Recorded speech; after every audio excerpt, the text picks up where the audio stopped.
Want more time and freedom without quitting your job? Here are 3 time hacks from the 4-Hour Workweek that can change how you live. Hack 1. Use the 80-20 rule. 80% of your results come from 20% of your efforts. Figure out which tasks give the biggest payoff and eliminate or delegate the rest. Stop being busy. Start being effective.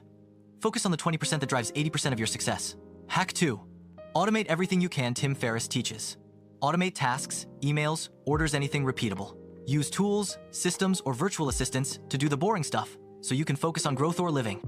Buy back your time with automation. Hack 3. Take mini retirements. Instead of waiting for one big retirement, why wait until 65 to start living? Take extended breaks throughout life travel, explore, reset, design your life around freedom, not just survival. Life isn't about working forever. It's about living now.